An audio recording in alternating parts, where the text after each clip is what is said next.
በስመ አብ ወወልድ ወመንፈስ ቅዱስ አሃዱ አምላክ አሜን።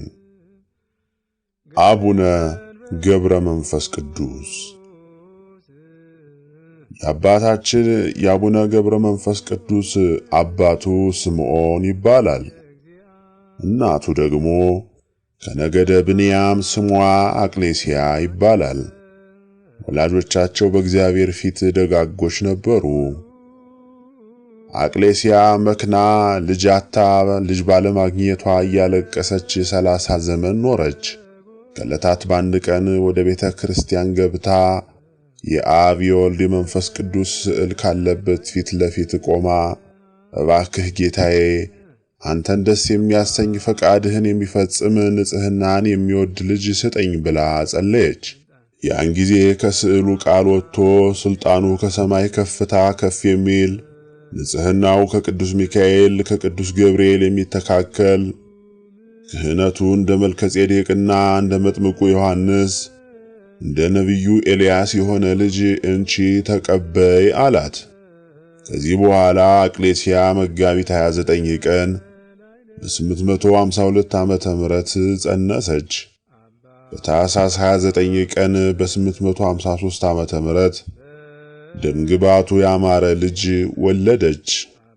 መልአኩ ቅዱስ ገብርኤልም በሰው አምሳል መጥቶ የዚህ የልጅሽ ስሙ ገብረ መንፈስ ቅዱስ ይሁን አላት።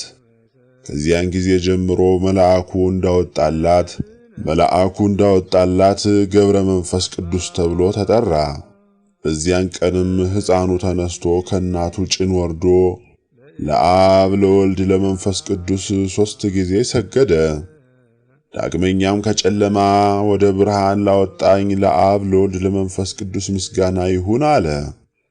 ከዚህ በኋላ እናቱ አላቀፈችውም፣ ጡቷንም አልጠባም። ያን ጊዜም ከዚያ የነበሩ ይህንን ተአምራት ያዩ እንደተደነቁ እናቱም አድንቃ እጹብ እጹብ አለች። ከ3 ዓመት በኋላም እግዚአብሔር መልአኩን ቅዱስ ገብርኤልን እንዲህ ብሎ አዘዘው፣ ሕፃኑን ከእናቱ ክንድ ተቀበል፣ ብዙ ገዳማውያን ወዳሉበት ገዳም ውሰድና ከበራቸው አስቀምጠው። አበምኔቱንም ሕፃኑን ከበር አንስተህ ካንተ ዘንድ አኑረው በለው።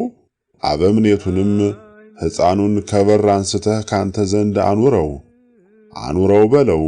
ስለ ልብሱ ስለ ምግቡ አታስብ፣ ሕፃኑ የመንፈስ ቅዱስ ማደሪያ ነውና ምግቡም መንፈሳዊ ነውና፣ ይኸውም ከእግዚአብሔር የሚመጣ ቃል ነው።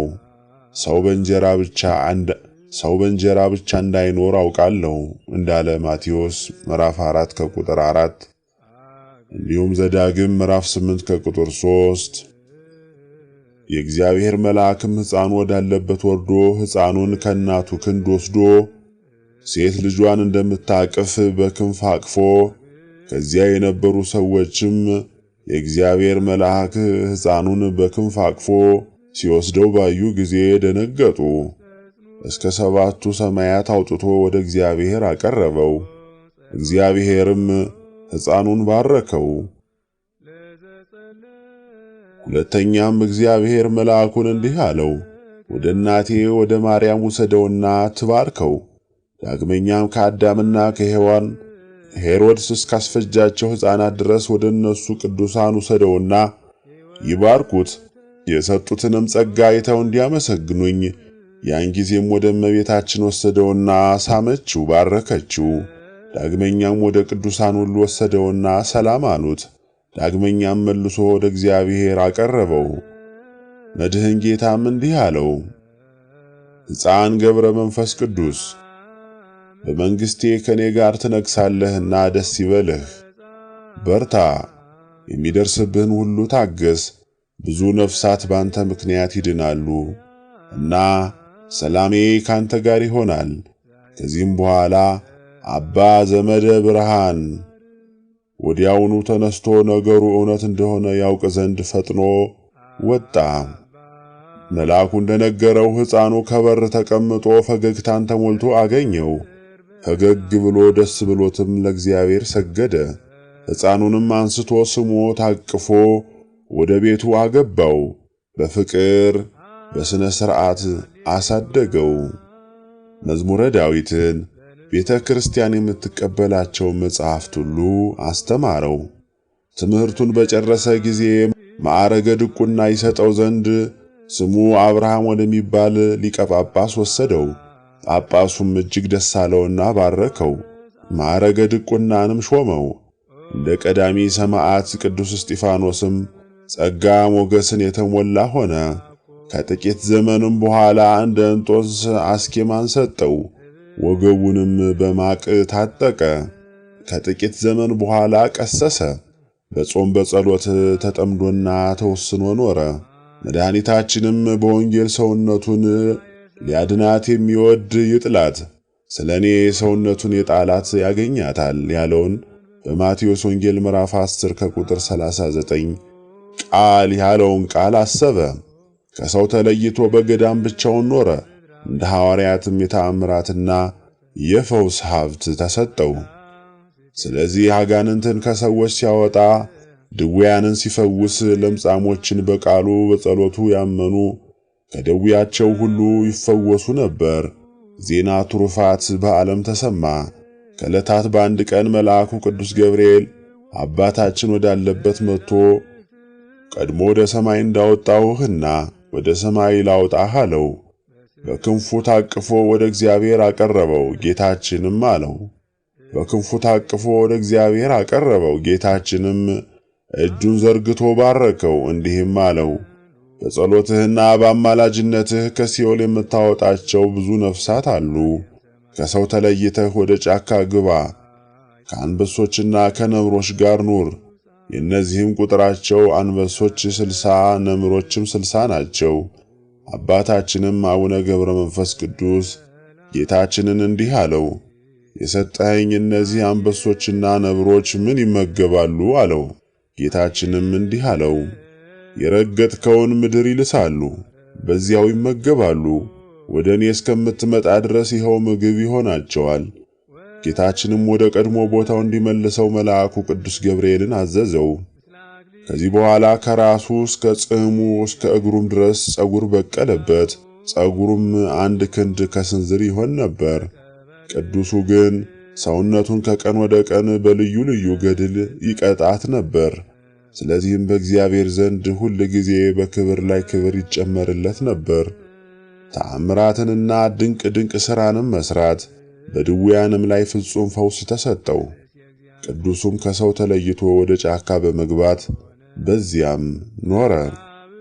በበጋው ሐሩር በክረምቱ ቁር እየተሰቃየ ራቆቱን ኖረ። ወገቡንም በማቅና በሰንሰለት ታጥቆ ከቅዝቃዜውና ከሙቀቱ የተነሳ ሰውነቱ አልቆ አጥንቱ ደርቆ ነበር።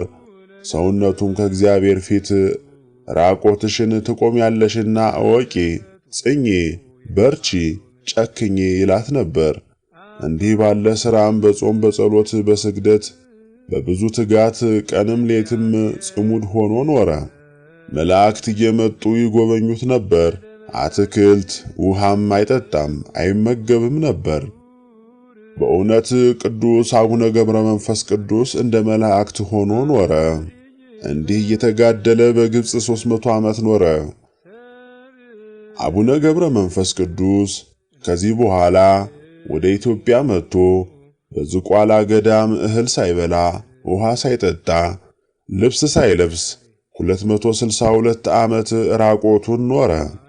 ኑሮም እንደ ሰው አልነበረም፣ በምድር ላይ እንደ መላእክት ኖረ። ቅዱሱ አባታችን በቅዱስ ገብርኤል መሪነት ነምሮች፣ አንበሶች አጅበውት ኢትዮጵያ ሲገባ በዝቋላ ተራራ ላይ በደመና ተጭኖ መጥቶ ያረፈው በዚሁ ተራራ ላይ ነበር። አባታችንም ምስራቁን፣ ምዕራቡን፣ ሰሜኑን፣ ደቡቡን ተመለከተ። የኢትዮጵያን ሰዎች ኃጢአትም ተመለከተ፣ አየ፣ በፊቱም የተገለጠ ሆነ። ዳግመኛም ወደ ባህር ተወረወረ። ቁልቁልም ተዘግዝቆ ከባህር እንዳልወጣ በእግሬም እንዳልቆም በሕያው ስምህ እምላለሁ እያለ 40 መዓልት 40 ሌሊት ቆየ። ስምህን የጠራ መታሰቢያን ያደረገውን እምርልሃለሁ የሚል ቃል ከሰማይ ወደ አባታችን መጣ። አባታችንም መላ ኢትዮጵያን ካልማርክልኝ ከባህር አልወጣም ብሎ ቅዱስ አባታችን በራሱ ተተክሎ 100 ዓመት ከአጋንንት ጋር እየተጋደለ ኖረ። ከዚህም በኋላ ጌታችን ለፍጥረቱ አይጨክንምና መጥቶ ቆመ። ቅዱስ አባታችንንም ተነሳ፣ ውጣ፣ መላ ኢትዮጵያን ምሬልሃለሁ አለው። ሁለንተናውንም ዳሰሰው። ደህና አደረገውና ወደ ምድረ ከብድ ላከው። ከዚያም ወደ ሰማይ ወጥቶ ከፀሐይ በላይ ከሰማያት በታች 7 ዓመት ኖረ። ከዚህ በኋላ ወደ ምድረ ከብድ ተልኮ እንደ ምሰሶ የተተከለ ሆኖ 7 ዓመት ወደ ሰማይ ሲመለከት ቅንድቡንም አልከደንም፣ ራሱንም ወደ መሬት ዝቅ አላደረገም። እጆቹን ወደ ሰማይ ዘረጋ። ከዚያም በኋላ ሰይጣን ቁራ ተመስሎ መጣ። ዓይኖቹን ወደ ሰማይ አንጋጠው አገኛቸው። በፊቱ ላይ ተቀመጠና ሁለቱን ዓይኖቹን አነቆራቸው፣ አጠፋቸው። ከዚህ በኋላ ቅዱስ ሚካኤልና ቅዱስ ገብርኤል መጥተው ከፊቱ ቆሙና በሁለቱ ዓይኖቹ ላይ እፍ አሉበት። ለዓይኖቹም ብርሃን ተሰጠው። ዓይኖቹም እንደ ቀድሞ አዩ። መላእክትም ወደ ዝቋላ ሂድ አሉት። ጠላቶችን ተበቀላቸው፣ ከሰማይ ፍጹም ኃይል ይሰጣል። ይህንን ከነገሩት በኋላ ወደ ሰማይ አረጉ። እርሱም ተነስቶ ዝቋላ ሲሄድ በመንገድ ከዛፍ ስር አርፈው 3 ሽማግሌዎችን አገኘ። ቅዱስ አባታችን ባያቸው ጊዜ በልቡ ልሰወራቸው ብሎ አሰበ። እነርሱ ግን ቶሎ ብለው ተጣሩ። እንዲህ ብሎ በእግዚአብሔር ዙፋን ተማጥነናል፣ 3ታችንንም በጀርባ አዝለህ አንዳንድ ምዕራፍ ውሰደን ሸኘን አሉት። በመጣም ጊዜ ሽበት የከበባቸው የደከሙ ሽማግሌዎች ሆነው አገኛቸው። ከዚህ በኋላ አንደኛውን ቀርቦ በጀርባው አዘለውና ከአንድ ምዕራፍ አደረሰውና ሽማግሌውም እንዲህ አለው፣ ከዚህ አሳርፈኝ፣ አንተ ደክሞሃል፣ የማትበላ የማትጠጣ ነህና። ቅዱሱም ሽማግሌ ሆይ ታውቀኛለህ አለው። ቅዱሱም ሽማግሌ ሆይ የት ታውቀኛለህ አለው። ሂድ 2ቱን ጓደኞቼን አምጣልኝ አለው። ተመልሶ 2ቱ ሽማግሌዎች ካሉበት ደረሰ። ሁለተኛውንም ተሸክሞ ከዚያ ሽማግሌ ጋር አደረሰው። 3ኛውንም ተመልሶ ተሸክሞ ከ2ቱ ጋር አደረሰው፣ ከነሱ ዘንድ አስቀመጠው። አባታችንም ከየት ነው የመጣችሁት? መዓዛችሁ ልብን ይመስጣል አላቸው። እነርሱም ቆሙና በአንድነትና በሦስትነት ተገለጡለት፣ አብርሃም እንዳያቸው። ያን ጊዜ የእግዚአብሔርን ክብር አየ። የእነዚህን አረጋውያን ፊት ተንቦገቦገ፣ ከመብረቅ ይልቅ እጅግ በራ። መላእክትም ወርደው ለክብር ባለቤት ሰገዱ። ሰማይና ምድር ተናወጡ። ተራሮችና ኮረብቶች ወደቁ፣ ዓለቶች ተሰነጣጠቁ። በዚያችም ሰዓት ታላቅ ፍርሃት ሆነ። ደቀ መዛሙርቱ በደብረ ታቦር እንዳዩ ለአባታችንም መለኮታዊ ሀብት ተሰጠው። ጻድቁም በዚህ ጊዜ እንደ በድን ሆነ። በራእይም ውስጥ እነዚያ አረጋውያን እርሱን እንዳዘሉት ሆኖ ያያል። እስከ 7ኛው ሰማይ አደረሱት። ወደ እግዚአብሔር ዙፋን በደረሰ ጊዜ እነዚያ 3ቱ በአንድ መንበር ላይ 3 አካላት በአንድ መለኮት አየ። ከሰውና ከመላእክት ከፍጥረቱም አንዲት ምስጋና ይመሰገናሉ፣ አንዲትም ስግደት ይቀበላሉ። ቅዱስ ጳውሎስ እንዳየው። ክቡር አባታችንንም ጌታችን ቀሰቀሰው። ሂድ ወደ ዝቋላ 100 ዓመት ሙሉ የተዋጉህን አጋንንት ታጠፋቸው ዘንድ የእሳት ሰይፍ ይዘው መላእክት ተከትለውት አጋንንቶቹንም በሰይፍ ጨፈጨፏቸው። ዳግመኛም ጌታችን እንዲህ አለው፣ የመረጥኩህ ወዳጄ ሆይ መታሰቢያን ያደረገውን ሁሉ ምሬልሃለሁ። የምምርልህ ብቻውን አይደለም፣ እስከ 15 ትውልድ ድረስ እምርልሃለሁ። ለወዳጄ ለአቡነ ኪሮስ ቃል ኪዳን እንደሰጠሁት ለአንተም 3 እጥፍ ቃል ኪዳን ይሁንልህ ብሎ ጌታችን በማይታበል ቃሉ ለአባታችን ለአቡነ ገብረ መንፈስ ቅዱስ ይህንን ቃል ኪዳን ገብቶለታል። ዳግመኛም አባታችንም ጌታችንን አቤቱ የኢትዮጵያን ሕዝብ አንድ ሳታስቀር በሙሉ ማራቸው አለው። ጌታችንም አባታችንን እነሆ የኢትዮጵያ ሕዝብ በሙሉ አስራት እንዲሆን ሰጥቻለሁ፣ እንደወደድክ ለአንተ ይሁኑህ፣ መታሰቢያን ያደረጉ በጸሎትህ የታመኑ ደስ ብሏቸው ለዘላለም ይኑሩ። አባታችንም በዚህ ዓለም 562 ዓመት ከኖሩ በኋላ በ1415 ዓመተ ምህረት መጋቢት 5 ቀን በዕለተ ዓርብ ከዚህ ዓለም በሞት በሚለዩበት ጊዜ ጌታችን መድኃኒታችን ኢየሱስ ክርስቶስ ዳግመኛ ቃል ኪዳን ገብቶላቸዋል። የአባታችን የአቡነ ገብረ መንፈስ ቅዱስ ጸጋ በረከት ከሁላችን ጋር ይኑር። በቃል ኪዳናቸው ይጠብቁን። አሜን። ወስብሐት ለእግዚአብሔር ወለወላዲቱ ድንግል ወለመስቀሉ ክቡር። ይቆየን። አቡነ ገብረ መንፈስ ቅዱስ በኢትዮጵያ። አቡነ ገብረ መንፈስ ቅዱስ በኢትዮጵያ። አቦ አቡሄ አቡነ ገብረ መንፈስ ቅዱስ። አቡነ ገብረ መንፈስ ቅዱስ በ13ኛው መቶ ክፍለ ዘመን ወደ ኢትዮጵያ የገቡ ግብፃዊ ቅዱስ ናቸው። በኢትዮጵያ ቤተ ክርስቲያን መረጃዎች መሰረት ወደ ኢትዮጵያ ገቡ የሚባለው በአፄ ላሊበላ ዘመን ነው። የትውልድ ቦታቸው በላዕላይ ግብፅ ንሂስ ማለትም ያሁኑ ባህቢት አልሃጋራ ነው። በእርግጥ አንዳንድ ሊቃውንት አቡነ ገብረ መንፈስ ቅዱስ ኢትዮጵያዊ መሆናቸው፣ ነገር ግን የወላጆቻቸው ስም በሚገባ ለመታወቅ ባለመቻሉ አቡነ ገብረ መንፈስ ቅዱስ እናታቸው አቅሌስያ አባታቸው ስምዖን እንደተባሉና የዚህም ምክንያቱ ከቤተ ክርስቲያን የተገኙ ለማለት መሆኑን ያስረዳሉ። አንድ መጽሐፈ ታሪክም አቡነ ገብረ መንፈስ ቅዱስ ወአቡነ ተክለ ሃይማኖት ብፁዓን ወቅዱሳን ተወልዱ በኢትዮጵያ ይላል። አቡነ ገብረ መንፈስ ቅዱስ ከ500 ዓመታት በላይ በዚህ ምድር ላይ መኖራቸውንና ከትግራይ እስከ ሸዋ ባለው ክፍል ተዘዋውረው ማስተማራቸውን፣ በዚህም ምክንያት ዝቋላ ደብረ ከዋክብት አቡነ ገብረ መንፈስ ቅዱስንና ምድረ ከብድ ገዳማትን መትከላቸው ታሪካቸው ያሳያል። ያረፉት በአፄ ሕዝብናኝ ዘመን ማለትም ከ1414 ዓመተ ምህረት እስከ 1418 ዓመተ ምህረት ነው። ጻድቁ በትግራይ አቡዬ፣ በአማራው አቡነ፣ በኦሮሞዎቹ ዘንድ ደግሞ አቦ በመባል ይታወቃሉ።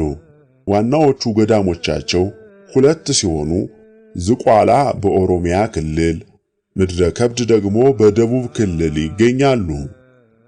አቡነ ገብረ መንፈስ ቅዱስ በኢትዮጵያ ቤተ ክርስቲያን። አንደኛ፣ ከውጭ መጥተው ኢትዮጵያ ውስጥ ከኖሩ ቅዱሳን አንዱ ናቸው። በኢትዮጵያ ቤተ ክርስቲያን የሚታወቁት ቅዱሳን ካመጣጣቸውና አኗኗራቸው አንጻር በሶስት ይመደባሉ። ኢትዮጵያ ተወልደውና ኖረው ኢትዮጵያ ያረፉ። አብዛኛዎቹ ቅዱሳን በዚህ ምድብ ናቸው።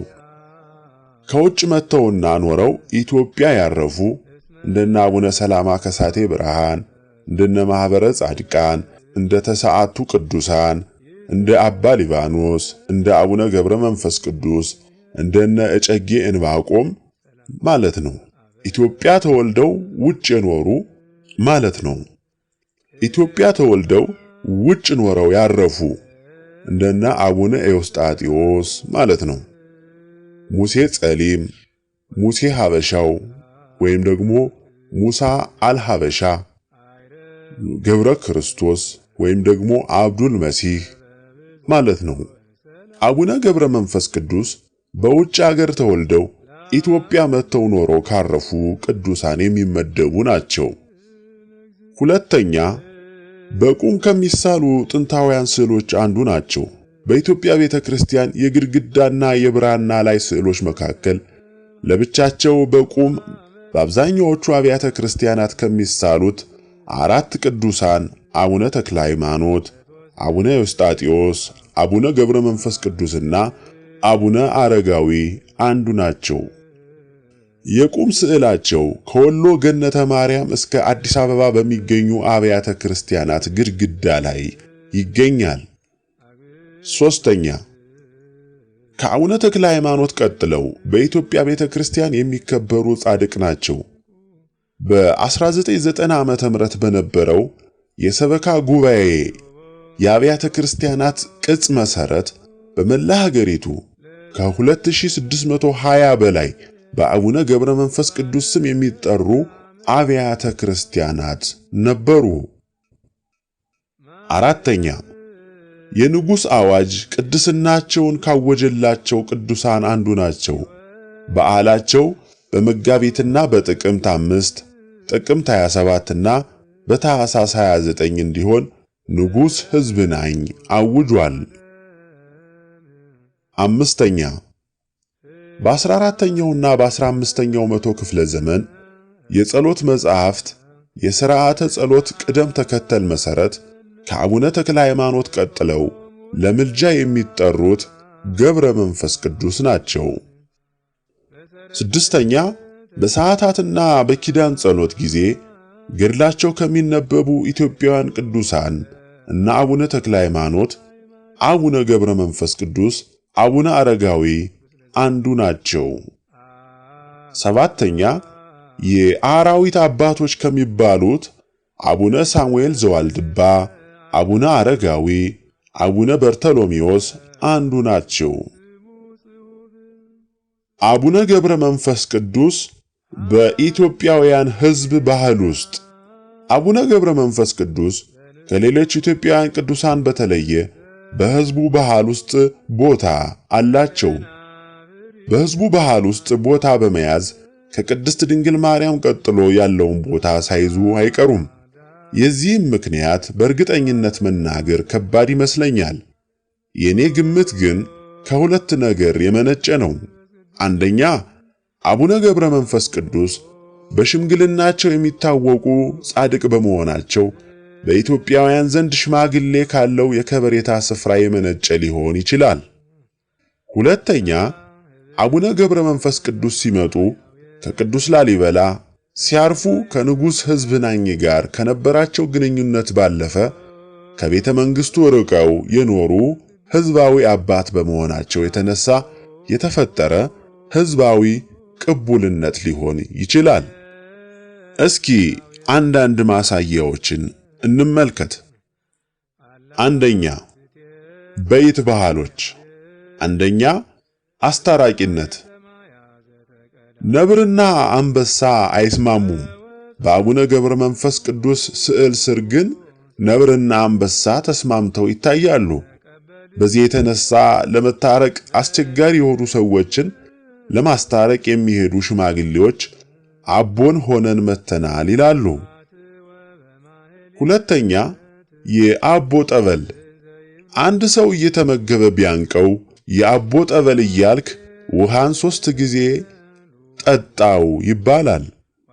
ሶስተኛ የአቦ ብቅል። አንድ ሰው ከማያውቀው ቦታ ስሙ ቢጠራና በአካባቢው የሚያውቀውን ሰው ቢያጣ የጠራው ሰይጣን ሊሆን ስለሚችል የአቦን ብቅል እፈጫለሁ በል ይባላል። ስድስተኛ በአቦ። አራተኛ የአቦ መገበሪያ። አንድ ሰው አንድን ነገር አጥፍቶ ተሰውሮ እንደማይቀመጥ ለመግለጥ የአቦን መገበሪያ የበላ ሲለፈልፍ ይውላል ይባላል። አምስተኛ አቦ ሰጥ። አንድ ሰው የማያውቀውን ነገር በግምት ሲናገር አቦ ሰጥ ይባላል። አቦ ሰጥ ይባላል። ስድስተኛ በአቦ ይዤሃለሁ። አራዊት የቤት እንስሳትን እንዳይበሉባቸው ገበሬዎች በአቦ ይዤሃለሁ ብለው ይገዝቷቸዋል። ሰባተኛ የአቦ መንገድ። በሰሜን ሸዋ ምራኛ አካባቢ ባሉ ሕዝቦች ዘንድ የአቦ መንገድ የሚባል ብሂል አለ።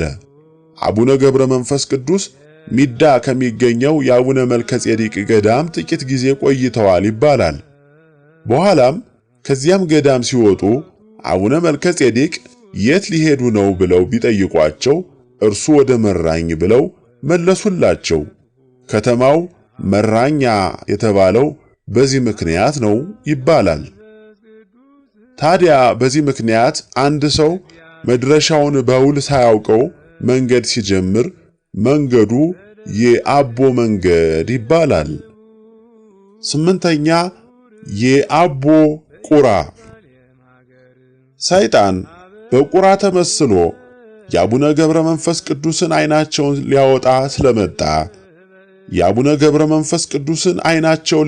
ስለመጣ በጎ ነገር የያዘ መስሎ የሚመጣ ክፉ ሰው የአቦ ቁራ ይባላል።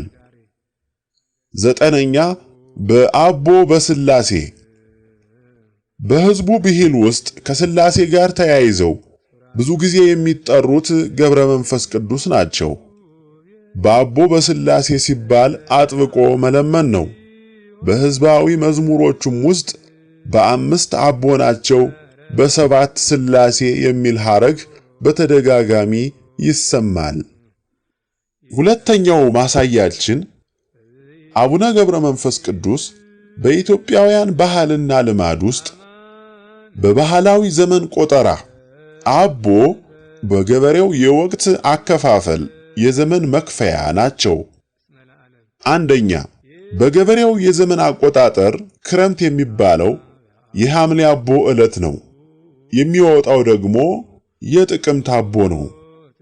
ሁለተኛ በልግ ይገባል የሚባለው በየካቲት አቦ ስለሆነ ገበሬው የካቲት አቦን አይተህ ተሰደድ ይላል። በየካቲት አቦ ዝናብ ካልጣለ በልግ የለም ማለት ስለሆነ ሀገርህን ልቀቅ ማለት ነው። 3ኛ በገበሬው ዘንድ የወሩ መግቢያ የአቦ ቀን ነው። ቀጠሮ ሲይዝ አቦ በዋለ በዚህኛው ቀን ብሎ ነው። 3ኛው ማሳያችን አቡነ ገብረ መንፈስ ቅዱስና አርበኝነት። የአቦ ቤተ ክርስቲያን ካህናት በአንኮበር በጎንደርና በአዲስ አበባ ስማቸው ከአርበኝነት ጋር ይነሳል። በሦስቱም ቦታ የሚገኙት የአቦ ቤተ ክርስቲያን ካህናት በ5 ዓመቱ የጣሊያን ወረራ በግልጽ አርበኞችን ደግፈዋል። ወደ በረሃ ወርደውም ታግለዋል። በዚህ ምክንያትም 3ቱም አብያተ ክርስቲያናት በጣሊያን ዝርፊያና አደጋ ደርሶባቸዋል። የ3ቱም ቤተ ክርስቲያን ካህናት ወደ በረሃ ሲገቡ የገጠሙት ግጥምም በስነ ቃላችን ተላልፎ እኛ ዘመን ደርሷል።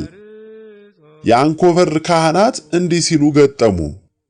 አቡዬን ብዬ እንጂ ይህን ሁሉ ማይ አገሬ አይደለም ወይ ጀማና አዳባይ። አቡዬን ብዬ እንጂ ይህን ሁሉ ማይ አገሬ አይደለም ወይ ጀማና አዳባይ ብለው ገጥመዋል። የጎንደር ካህናት ደግሞ የፊት አቦ ጎንደር ማለት ነው። እንኳን እኔ ጀግናው የፊት አቦ ልጅ ጎንደሬ ለጣሊያን አይሰጠውም እጅ።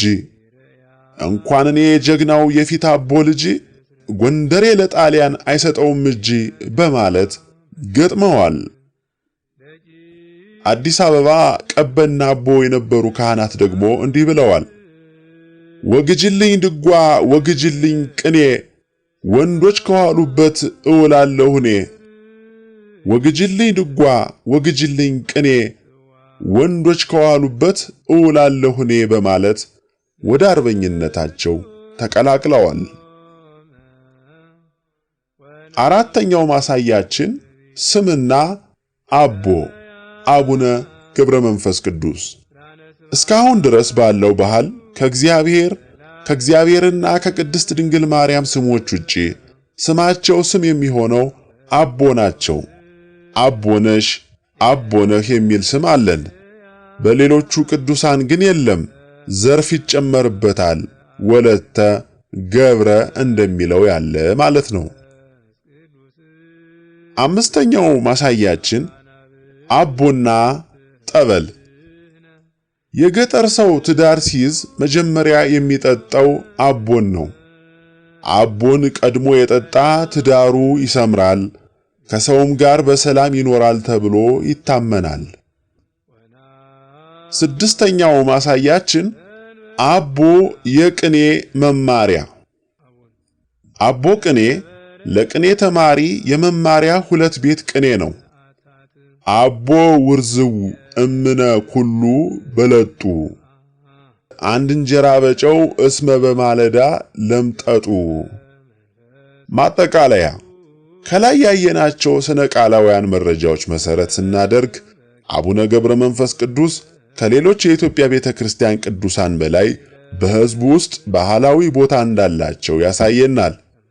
የዚህ ምክንያቱ ምናልባት ሽምግልናን ከሚያከብረው ባህላችን ጋር ተስማምቶ ወይም አብዛኛው ታሪካቸው ከቤተ መንግሥት የራቀ መሆኑን ሕዝባዊ ቅቡልነትን ስላስገኘላቸው ሊሆን ይችላል እንደሆነ እንጂ በዚህ ረገድ ከእርሳቸው የላቀ ባህላዊ ቦታ በኢትዮጵያውያን ዘንድ ያላት ቅድስት ድንግል ማርያም ናት። የማርያም መቀነት፣ የማርያም አራስ፣ የማርያም ፈረስ፣ የማርያም ግርዝ፣ ማርያም በሽልም ታውጣሽ፣ ማርያም ትቅረብሽ ወዘተ። ይህ የአቡነ ገብረ መንፈስ ቅዱስ ባህላዊ ቦታ ኢትዮጵያውያን ቅዱሳን በእምነት ውስጥ ካላቸው ቦታ በተጨማሪ በሕዝቡ ውስጥ ያላቸው ሀገራዊ ስፍራ የሚያሳይ እነርሱን በተመለከተ የምንሰራቸው ሥራዎች የት ድረስ የሕዝቡን ታሪካዊና ባህላዊ መሰረት ጭምር ሊያንጹ ወይም ሊንዱ እንደሚችሉ ደግመን እንድናስብ የሚያመላክተን ማሳያ ነው። ወስብሐት ለእግዚአብሔር ወለወላዲቱ ድንግል ወለመስቀሉ ክቡር አሜን። የጻድቁ የቅዱሱ አቡነ ገብረ መንፈስ ቅዱስ ረድኤት በረከታቸው ከሁላችን ጋር ይሁን። በተሰጣቸው ቃል ኪዳን ይጠብቁን። የአስራት ሀገራቸው ኢትዮጵያን ሰላም ያድርጉልን። አሜን።